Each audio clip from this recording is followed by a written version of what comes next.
第二次世界大战是人类史上迄今为止最大的战争。二战中既有巨舰碰撞，也有战机空战，当然最主要的交锋还是陆军的对决。在陆军中，步兵又是数量最多、最基本的战斗单位。步兵的单兵装备既是一个国家的军事科技的象征，也是一个国家综合国力的体现。今天我们就来看一看一些二战主要参战国步兵的单兵武器都是什么样的。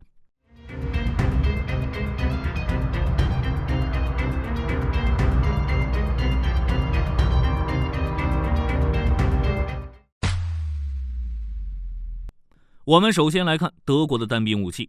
德国步兵通常使用的是 K98K 步枪、MP40 冲锋枪、MG42 通用机枪。K98K 步枪是毛瑟公司于1935年研制的一款经典栓动步枪，也是德军在战争中使用最广泛的步枪。98K 步枪的枪机设计极为经典，对后来的旋转后拉式枪机设计产生了巨大影响，几乎成为了此类步枪的公认标准。98K 步枪性能稳定，子弹穿透力强，射击精度高，加装了4倍、6倍瞄准镜后，就能成为一种优秀的狙击步枪。毫无疑问，98K 步枪就是德国步兵的主力武器。尽管98K 步枪性能优异，但由于火力持续性较弱，德国军方逐渐意识到这种栓动步枪已经过时了。战争后期，德国开始给士兵装备 G43 半自动步枪和 STG44 自动步枪。然后是 MP40 冲锋枪和 MG42 通用机枪。MP40 是一款综合性能十分优秀的冲锋枪，除了射速较慢外，几乎没有任何的短板。但不是每个士兵都能装备 MP40。一般来说，在德军标准的10人步兵班中，只有经验丰富的班长和副班长会配备 MP40 冲锋枪，担任中近距离火力压制的任务，其他人则被分为步枪手、机枪手和机枪供弹手。机枪则是一个步兵班最强大的火力输出，步兵的很多战术都是围绕机枪展开的。但我们本期讨论的是单兵装备，而不是群体作战，所以对机枪就不做过多描述了。一些特定的武器，比如伞兵专用的 FG42、反坦克手专用的坦克杀手和铁拳反坦克炮，也不在我们统计的单兵武器范畴内。接下来是日本的单兵装备。日本步兵通常装备38式步枪，有的装备百式冲锋枪。38式步枪是日本陆军在日俄战争后正式采用的制式武器，也是二战中日本陆海军最主要、最基本的武器。在别的国家不停地给武器更新换代的时候，日军是一把38式步枪从一战前用到二战后，这也证明了38式步枪确实有许多过人之处。38式步枪全长1280毫米，是二战主要参战国家军用步枪中最长的。装上刺刀之后，38式步枪的长度达到了 1.67 米左右，而日本步兵身材普遍矮小，这就形成了强烈的反差，经常会出现枪比人高的现象。较长的枪身赋予了38式步枪较高的精准度和较强的穿透力。38式步枪的枪管内有4条左旋膛线，为了追求精度，膛线的导程较短，因此38式步枪发射的弹头转速高，飞行性能好。38式步枪的弹头初速在各式步枪中是最短的，但弹头亲测能力强，命中目标后不易翻滚。总的来看，38式步枪是一款比较适合东方战场的好枪，射程远，精度高，射击时易于控制。再加上日军比较重视刺杀训练，用长长的38式步枪拼刺刀，也让日军在白刃战中占尽了优势。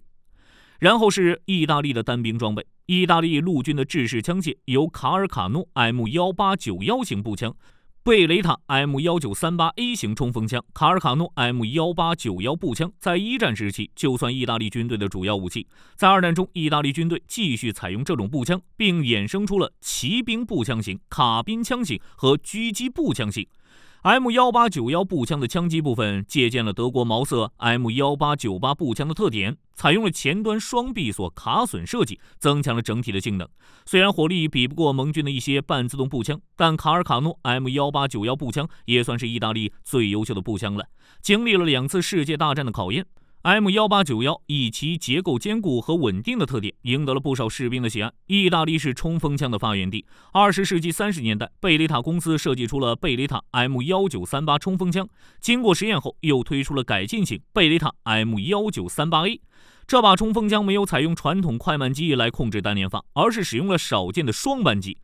贝雷塔 M1938A 冲锋枪拥有良好的射速和射击精度，在世界上颇受好评，其性能也不比世界著名的冲锋枪差，甚至部分性能还要优于 MP40 冲锋枪、波波沙冲锋枪和汤普森冲锋枪。要说 M1938A 冲锋枪不出名的原因，只能怪它生在了意大利。与德美英苏等国比起来，意大利在二战中表现实在不佳。作为意大利军队的制式冲锋枪 M1938A 这款优秀的武器，也就没有被很多人所了解。说完了轴心国，我们来看看同盟国的武器装备。首先是美国，作为同盟国家的兵工厂，美国主打的就是一个富字。与其他国家相比，美军的装备那叫一个精良。美军的主要单兵装备是 M1 式加兰德步枪、M1 卡宾枪、汤普森冲锋枪和 M3 冲锋枪。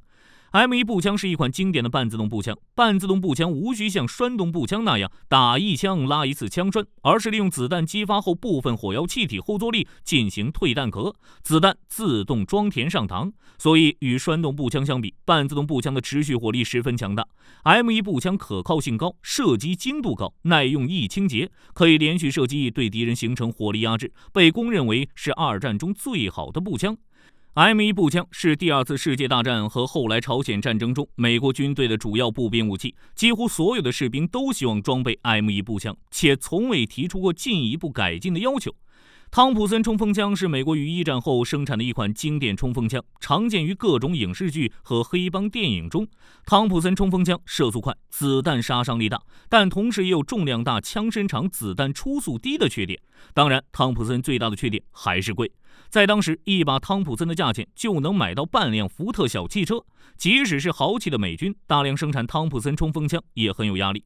于是，美军参考了德军的 MP40 冲锋枪和英国的斯登冲锋枪，又研发出了一款使用.45口径的 M3 冲锋枪，来替代造价昂贵的汤普森。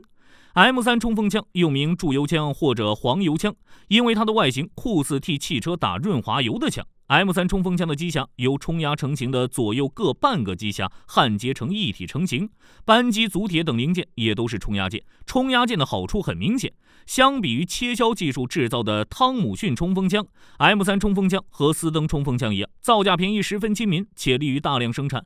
起初美国士兵很嫌弃 M3 冲锋枪，但经过一段时间的使用，美国士兵发现 M3 冲锋枪结构简单，易于维护，射击时非常好控制，于是纷纷真香了。我们再来看英国的单兵装备。二战期间，英国在所有参战国中兵力排第4，但军民伤亡人数很小。普通英国士兵主武器通常是一把里恩菲尔德步枪或者一把斯登冲锋枪，副武器是一把 NO.2 手枪和手雷。里恩菲尔德步枪由英国恩菲尔德皇家兵工厂制造，是上个世纪的里恩菲尔德弹匣式步枪的改进款。该步枪采用了由麦克怀特里发明的旋转后拉式枪机和盒形可卸式弹匣，子弹装填速度较快，持续火力较强。在第一次世界大战的堑壕战中，里恩菲尔德步枪就以其强大的火力给敌人留下了深刻的印象。在二战中，英国人沿用了这把步枪，并产生了许多衍生型号。由于在一战中打惯了堑壕战，英国陆军对冲锋枪这种射程短、子弹威力小的武器是看不上眼的，所以在二战初期，英军并没有制式冲锋枪。二战爆发后，英国发现自己陆军士兵的单兵火力明显落了下风，被拥有大量自动化轻武器的德军部队打得不能自理，于是英军只得放下成见，赶快搞冲锋枪。英国先是通过租借法案搞来了一批美制汤普森冲锋枪，但汤普森枪贵，子弹也贵，美军自己都快用不起了，更别说英国人了。于是英国人仿造 MP40 冲锋枪的结构，造出了简易的斯登冲锋枪。斯登冲锋枪经常卡壳，保险装置也不牢靠，这让使用它的士兵满腹牢骚。但一分价钱一分货，斯登冲锋枪造价仅$9，堪称是最廉价的冲锋枪。英国一口气就造了300多万支。如果你手中没有汤普森和 MP40 冲锋枪，那就拿斯登凑合着用吧。最后是苏联的单兵武器。苏联是二战中参战总兵力最多，同时士兵阵亡人数也是最多的国家。苏联普通士兵的主武器是一把莫辛纳甘步枪或者一把波波沙冲锋枪。莫辛纳甘步枪是于1891年定型并正式装备俄国军队的步枪，后来又发展出了多种型号。莫辛纳甘步枪是最早的无烟发射药小口径军用步枪之一，与同时代的步枪相比，枪机设计较为复杂。莫辛纳甘的优点是易于生产和使用时简单可靠，这对士兵教育程度低的俄国、苏联军队来说极为重要。该枪外表古老，但在实战中证明了其可靠、耐用、射击精度好的特点，被许多国家仿制和使用。在不少影视剧和战争题材的游戏中，莫辛纳甘步枪和德国的 K98K 步枪总是出现在不同的阵营相互对抗，宛如命中注定的宿敌一般。再来看波波沙冲锋枪，波波沙冲锋枪可以说是一款将火力发挥到极致的冲锋枪。波波沙冲锋枪采用了开膛待击和自由枪击原理，全自动射击时射速可达每分钟700到900发，是二战中射速最快的冲锋枪，而且后坐力还低。波波沙可以装备32发的弹匣或71发的弹鼓，装备大弹鼓时火力持续性非常强。整排装备波波沙的苏联军队在近战时拥有敌军根本无法比拟的火力优势。当德军士兵还在使用 MP40 精确射击时，苏军士兵已经使用波波沙冲锋枪一通狂扫，把敌人压得根本抬不起头了。由于其强大的火力，不少德军士兵也喜欢放弃手中的 MP40， 去捡一把波波沙冲锋枪来用。以上便是一些二战主要交战国的单兵装备了。您觉得哪款武器的性能更好？哪个国家士兵装备更豪华呢？欢迎在评论区留言讨论。我们下期再见。